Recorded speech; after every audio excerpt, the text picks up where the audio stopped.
Hey guys, welcome to my season 14 Paladin Thorns build.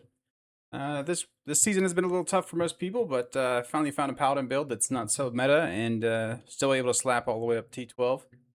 The core of the build is a shield charge Thorns build. I am using Retribution for all of my damage, as well as the passive Thorns on the alt and Defiance Aura. I easily finished pit 120 with this build. With a bit more optimization, I am sure I could go up another handful of pit tiers. I had about 7 minutes to spare, so there's a lot of potential there, and there's a lot of poor optimization of my build currently. In order to get this build to work, you need 100% block chance and 100% retribution chance, or at least close there on both of those. And then we are going to shield charge, using the node that makes shield charge count as a block, that every time you block, it pulses your thorns around you. Very simple, very fun to play. All you got to do is hold in shield charge and run around the map, tapping Defiance Aura every now and then so that you get unstoppable, and that'll give you unlimited resource, so you can pretty much just keep going. Encounter a tough pack, and you throw down your alt, and the 500% thorns per second melts them there. Let's talk gear. For my helmet, I am using the spiked armor, just for that nice bonus and increased armor and thorns, as well as the block chance, so it helps us keep closer to cap right naturally. As for your stats, you're going to want strength, life, armor, thorns, pretty much on all your defensive pieces. Nothing else really so much matters. If you can get an all resist, that's fine. Maybe one or two resource regeneration if you want to be able to roll without Tipple's Will. For your chest piece, Mantle of the Grey is probably your best bet. The Retribution does technically count as a Juggernaut skill, although it doesn't seem to consume the Resolve, so I'm not sure how it works with Mantle of the Grey. So I have been swapping between Mantle of the Grey and Razor Plate. Mantle of the Grey is overall going to be tankier because it has you can have life on it, unlike the Razor Plate. As for your tempers, there's really a lot of options actually. If you want to be just overall tankier, you could just temper max life onto all your defensive pieces. If you want to be a little bit more offensive, you can do Thorns, or probably a little bit better is to go with the Defiance Aura Potency, because that naturally will scale your Thorns on its own. Other than that, if you are going to be rocking Mantle of the Grey and you really want to push it, the top end is going to be maximum resolve stacks. But those only help while your ult's up otherwise, so keep that in mind. For my pans, I am using Tibolts as mentioned. I have life on here. Like I said, a lot of options for tempers. I haven't quite figured out what's best. I will update the guide once I kind of narrow it down. For gloves, I am using something in scripture. Lappa's scripture. This one you can also put on your amulet. Some of the other Thorns builds do it on the amulet, but I found it's better to have the block chance crit damage redirected force on your amulet. So everything for your offensive pieces is just you're gonna need the multipliers of physical damage, vulnerable damage, and critical strike damage, as well as getting crit strike chance capped. You don't really need much attack speed in this build, and anyway, the aura is going to give you a lot. There's the only faith generation roll I have on my gear. For boots, I just have move speed, temper move speed, strength, and life.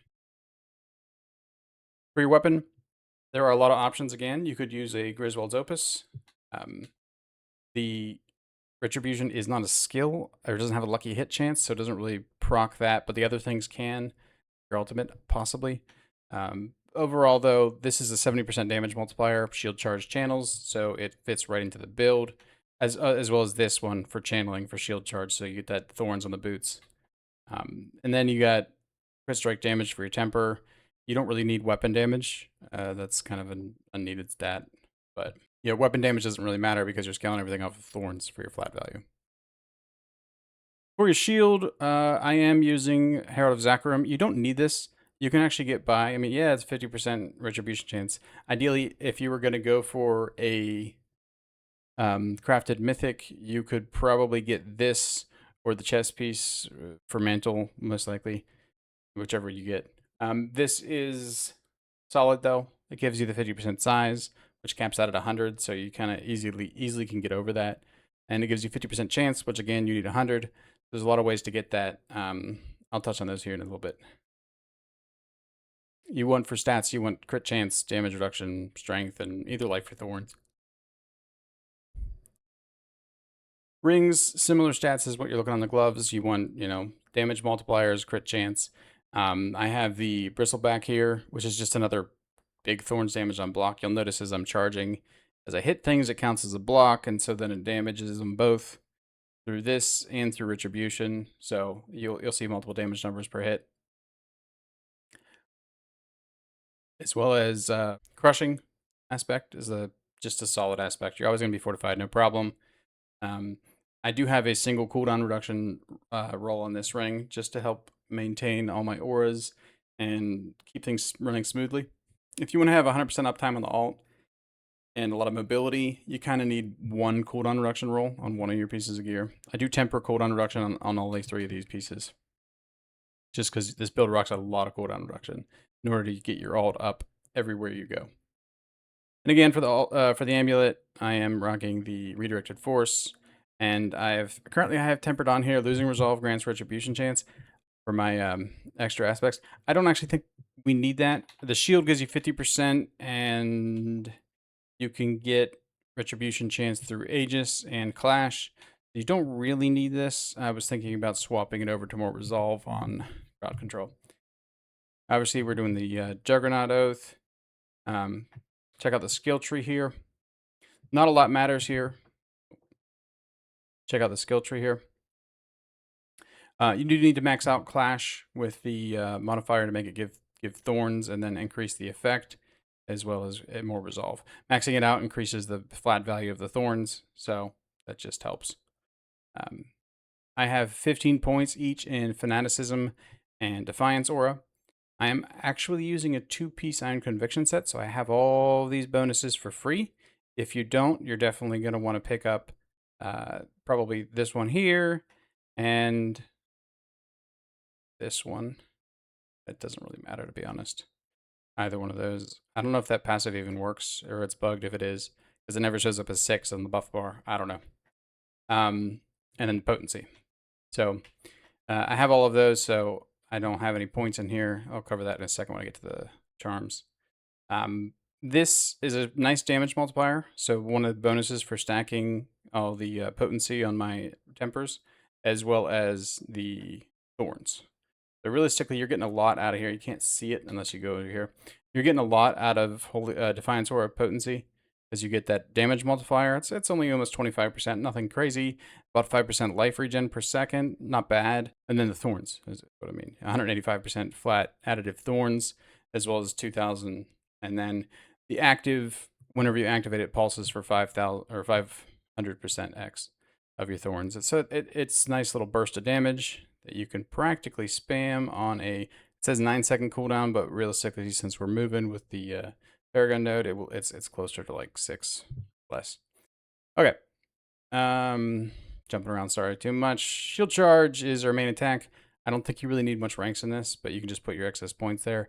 You do need this. This is the main thing that makes the build work. Hits count as blocks, which is what triggers retribution. And more resolve is always handy. And make it a core skill so that you can just spam it all you want. I am also using Aegis because Aegis gives you a 40% bonus thorns, just more additive thorns. Block damage reduction, you don't really need more duration. If you want, you can have it on there. You can easily keep this up 100% of the time with the Resplendence glyph and then reduce the cooldown. Yeah. Lastly, you do need your alt. You don't actually want a lot of ranks in the alt because if you activate it while it's already down, the new one won't stay. I don't know if it's a bug or not, but you really only want 1 point here. You don't want too many because then it actually makes things harder to use. So that's the skill tree. Paragon. Let me just cover the boards and I will put out more detail when I get there. I'm using Spirit on the base board, Honed on the second board, which I have the Castle. Shield Bearer with Resplendence. This one's important because you get a nice flat thorn value if you pick up all these blue thorns nodes via Resplendence. The point of Resplendence in the build is to make it so you can ult all the time and Aegis all the time, and it really just keeps everything running smoothly. I'm rocking Exploit on the beacon glyph, or beacon board. The Exploit is, I kind of hate it, but The other ways to get vulnerable in this build are kind of clunky. You can use Condemn, and then you have to swap out and lose Aegis or something, or you could try and get it through a rune, but they don't have enough uptime. So the exploit is probably worth the investment. And I'm using Revenge on this board because it gets this is the Relentless board, because it gets cooldown reduction and multiplying the rare node. That's giving me a nice 10% more cooldown reduction. Let's talk real quick about the charms. Okay, so I am obviously using the full piece Iron or Righteous Will set. For most of these, you're going to want aura skills because those will increase your Defiance aura potency and then increase your Thorns effectively. You don't really want Juggernaut skill damage or Juggernaut skills because they don't do anything. You can do all stats if you need to get your Paragon stuff going. I am currently using the Diamond Mind Seal, which I also have cooldown reduction on, so that's helping me keep things going. And that's just so that I can use Iron Conviction 3-piece, which is a lot of things in one. I have swapped it out. I have tried to use. There's probably some other options that might be better. I'll keep updating the guide as I work on this. But okay, so it gives me 30% damage reduction and 55% aura potency and all of the aura buffs. So that does a lot of things, and it's kind of hard to quantify all at once. I did it on a spreadsheet, and it turned out to be like a lot, but essentially the big bonus is going to be in the Defiance aura, because you get that nice damage multiplier, and then you get the heal, and you get the Thorns and the additive Thorns, all of which are increased by having more potency. That's pretty much it. Thanks for watching, guys. As always, I will add a planner once I iron out some more details, and then I'll be moving on to the next video. Probably posting my Druid guide for updated Lacerate, and then I'll move on to another class that is probably not doing so well. I'm not sure, maybe Spiritborn Sorcerer. Let me know.